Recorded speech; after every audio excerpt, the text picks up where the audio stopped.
ಕೇವಲ ಇನ್ನೊಂದು 20-25 ನಿಮಿಷಗಳಲ್ಲಿ ಕೇಂದ್ರ ವಿತ್ತ ಸಚಿವೆ ನಿರ್ಮಲಾ ಸೀತಾರಾಮನ್ ಈ ಬಾರಿಯ ಬಜೆಟ್ ಮಂಡನೆ ಮಾಡ್ತಾರೆ. ಕೇಂದ್ರ ಕ್ಯಾಬಿನೆಟ್ ಸಭೆ ಅಂತ್ಯವಾಗಿದೆ.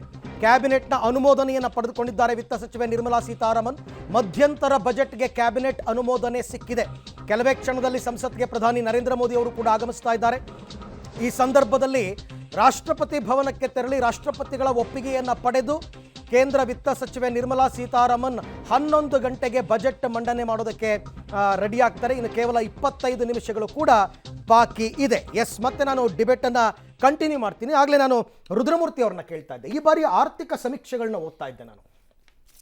ಸರ್ ಹೇಳ್ದಂಗೆ ಮತ್ತು ನಾಗರಾಜ್ ಯಾದವ್ ಅವರು ಹೇಳ್ದಂಗೆ ಆರ್ಥಿಕ ಸಮೀಕ್ಷೆಯಲ್ಲಿ ಹೇಳೋದು ಈ UPAದು 10 ವರ್ಷ ಮತ್ತು NDAದು 10 ವರ್ಷ 9 ವರ್ಷದ ಲೆಕ್ಕ ತಗೊಂಡಾಗ ಎಲ್ಲವೂ ಕೂಡ ಪಾರದರ್ಶಕವಾಗಿದೆ ಮತ್ತು ಪೂರಕವಾಗಿದೆ ಬಜೆಟ್ ಅಂತಕ್ಕಂಥದ್ದು. ಆ ನಿಟ್ಟಿನಲ್ಲಿ ಸಾಲ ಮಾಡ್ಬೋದು ಅನ್ನೋ ಲೆಕ್ಕದ ಬಗ್ಗೆ ತಾವು ಹೇಳಿದ್ರಿ.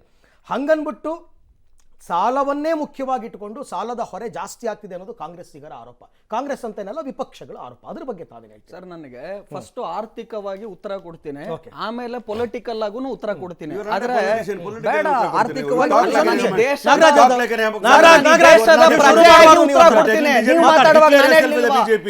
ದೇಶದ ಪ್ರಜೆ ರೀ. ನಾನು ನರೇಂದ್ರ ಮೋದಿ ಮಾತಾಡ್ದೇನೆ ಬೈಡನ್ ಬಗ್ಗೆ ಮಾತಾಡಲ್ಲ.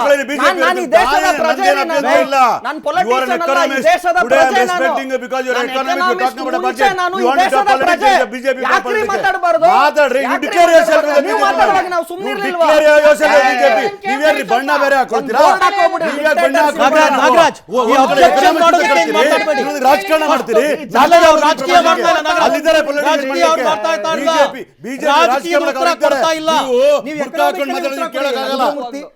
ನಿಮ್ಮನ್ನ ಎಕನಾಮಿಸ್ಟ್ ಮಾತಾಡ್ತಾರೆ. ಇದೇ ಡಬಲ್ ಗೇಮ್ ಅಂತ ಹೇಳೋದು ನಿಮ್ಗೆ. ಜನ ಬುದ್ಧಿವಂತರಿದ್ದಾರೆ, ಅರ್ಥ ಆಗತ್ತೆ ಅವ್ರಿಗೆ. ಎಕನಾಮಿಕ್ಸ್ ಜನ ನಮಗೂ ಅರ್ಥ ಆಗ್ತದೆ, ಅದಕ್ಕೆ ಬುದ್ಧಿ ಹೇಳ್ತಾ ಇರೋದು. ಕೇಳಿಸ್ಕೊಳ್ಳಿ. ನಾಗರಾಜ್ ಕೂಗಾಡೋದಕ್ಕೆ ಅಂತಾನೆ ಬರ್ಬೇಡ್ರಿ ನೀವು. ಟೈಮ್ ವೇಸ್ಟ್ ಆಗ್ತಾ ಇದೆ. 10 ನಿಮಿಷ ನಾಗರಾಜ್, ಇವೆಲ್ಲ ಬೇಡ ನಾಗರಾಜ್. ಸುಮ್ನೆ ಟಾರ್ಗೆಟ್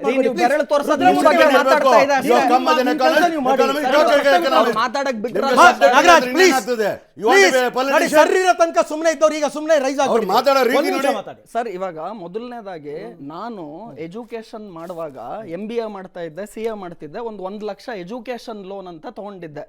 ಇವತ್ತು ನನ್ನ ಸಾಲ 1 ಲಕ್ಷ ಇದ್ದಿದ್ದು ಇವತ್ತು ನಾನು 1 ಕೋಟಿ ಸಾಲ ಮಾಡಿದ್ದೀನಿ. ಸೊ ಸಾಲ ಜಾಸ್ತಿ ಆಗಿದೆ. ಅದರ ಅರ್ಥ ಕೆಟ್ಟದಾಗಿದೆಯಾ ಅನ್ನೋದು ಪ್ರಶ್ನೆ. ನನ್ನ ಅಸೆಟ್ ಆಸ್ತಿ ಎಷ್ಟಾಗಿದೆ? ನಾನು ಸ್ಟೂಡೆಂಟ್ ಆಗಿದ್ದಾಗ 1 ಲಕ್ಷ ಸಾಲ ಮಾಡಿದ್ದೆ ಎಜುಕೇಶನ್ ಲೋನ್. ಇವತ್ತು ನನ್ನ ಸಾಲ 1 ಕೋಟಿ ಇದೆ. ಆದರೆ ಇವತ್ತು ನನ್ನ ಆದಾಯ ಜೊತೆ ಆಸ್ತಿ ಎಷ್ಟಾಗಿದೆ? ನನ್ನ ಟೋಟಲ್ ಆಸ್ತಿ 10 ಕೋಟಿ ಆಸ್ತಿ ಇದೆ ನನ್ನ ಹತ್ರ. ಅದಕ್ಕೆ ನಾನು 1 ಕೋಟಿ ಸಾಲ ಮಾಡಿದೀನಿ ಅಂದ್ರೆ ಆಸ್ತಿ ಜಾಸ್ತಿ ಆಗಿದೆ. ಸೊ ನೀವು ಆರ್ಥಿಕದ ಉತ್ತರ ಕೊಡ್ತಿದ್ದೀನಿ. ಸಾಲವನ್ನ ಕೊಡ್ಬೇಕಾದ್ರೂ ಕೂಡ ನಿಮ್ಮ ಆಸ್ತಿಯನ್ನ ನೋಡಿ, ಅಸೆಟ್ ಅಂತ ನೋಡಿ ತಾನೇ ಕೊಡೋದು. ಆಮೇಲೆ ಸೊ ಸಾಲ ಇನ್ಕ್ರೀಸ್ ಆಗಿದೆ ಅಂತ ಮಾತನಾಡೋ ಬದಲು ಆ ಟೈಮಲ್ಲಿ ಮುಂಚೆ ಇದ್ದಿದ್ದ ಅವಧಿಯಲ್ಲಿ ಆಸ್ತಿ ಎಷ್ಟಿತ್ತು, ಇವತ್ತು ಅವಧಿಯಲ್ಲಿ ಆಸ್ತಿ ಎಷ್ಟಿದೆ ಅದನ್ನ ನೋಡಿ. ಆಸ್ತಿ ಜಾಸ್ತಿ ಆಗಿದೆ. ನಿಮ್ಮ ಆಸ್ತಿ 100 ಕೋಟಿ ಆಗಿದೆ. ಸಾಲ ನಂದು ಮುಂಚೆ 1 ಲಕ್ಷ ಇತ್ತು, ಇವಾಗ 1 ಕೋಟಿ ಆಗಿದೆ ಅಂದ್ರೆ ಆಸ್ತಿ ಡೆವಲಪ್ಮೆಂಟ್ ಜಾಸ್ತಿ ಆಗಿದೆ. ಸೊ ಕಳೆದ 10 ವರ್ಷದಲ್ಲಿ ಏನಾಗಿದೆ ಅಂತ ತಾವು ನೋಡೋದಾದ್ರೆ asset creation has gone above the loans what country has made. ಅದನ್ನ ಅರ್ಥ ಮಾಡ್ಕೊಳ್ಳಿ. ಇದು ಆರ್ಥಿಕ. ಎರಡನೇದು ಎಂಪ್ಲಾಯ್ಮೆಂಟ್ ಉತ್ತರ ಕೊಡ್ಬೇಕು. ನೀವು ಡೇಟಾ ನೋಡಿ, ಎಂಪ್ಲಾಯ್ಮೆಂಟ್ ಕ್ರಿಯೇಷನ್ ಆಗಿಲ್ಲ. ಆರ್ಥಿಕವಾಗಿ ಎಂಪ್ಲಾಯ್ಮೆಂಟ್ ಕ್ರಿಯೇಷನ್ ಅಂದ್ರೆ ಬರೀ ಜಾಬ್ ನಂಬರ್ಸ್ ತಗೊಳ್ತಾ ಇದ್ದೀರಾ. ಇಂಡೈರೆಕ್ಟ್ ಆಗಿ ಕ್ರಿಯೇಟ್ ಆಗುವ ಎಂಪ್ಲಾಯ್ಮೆಂಟ್ ಆಪರ್ಚುನಿಟಿ ಅಂದ್ರೆ ಏನು? ಈಗ ಫಾರ್ ಎಕ್ಸಾಂಪಲ್ ಬಿಸ್ನೆಸಸ್ ಗಳು ಏಳಿಗೆ ಆದಾಗ ನಾನು ಸುತ್ತಮುತ್ತಲಿರುವಂತಹ ಎಲ್ಲಾ ಸೆಕ್ಟಾರ್ಸ್, ಟ್ರಾವೆಲ್ ಅಂಡ್ ಟೂರ್ ಆಗಿರ್ಬೋದು. ಈಗ ತಾನೇ ರಂಗನಾಥ್ ಸರ್ ಹೇಳಿದ್ರು, ಅಯೋಧ್ಯ ಮಾಡ್ತಿರೋದು ಯಾವುದೋ ಒಂದು ರಿಲಿಜಿಯಸ್ ಪರ್ಪಸ್ಗಲ್ಲ, ಅದರಿಂದ ಬೇರೆ ಎಲ್ಲ ಸುತ್ತ ವಲಯಗಳನ್ನು ಗ್ರೋ ಆಗುತ್ತೆ.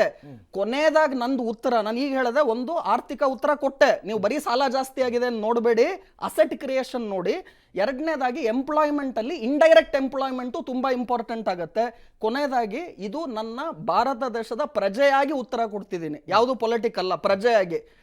60 ವರ್ಷ ಕಚಡ ಏನ್ ಮಾಡಿದೆ ಅದು ಕ್ಲೀನ್ ಮಾಡಕ್ 10 ವರ್ಷ ಟೈಮ್ ಬೇಕೇ ಬೇಕು.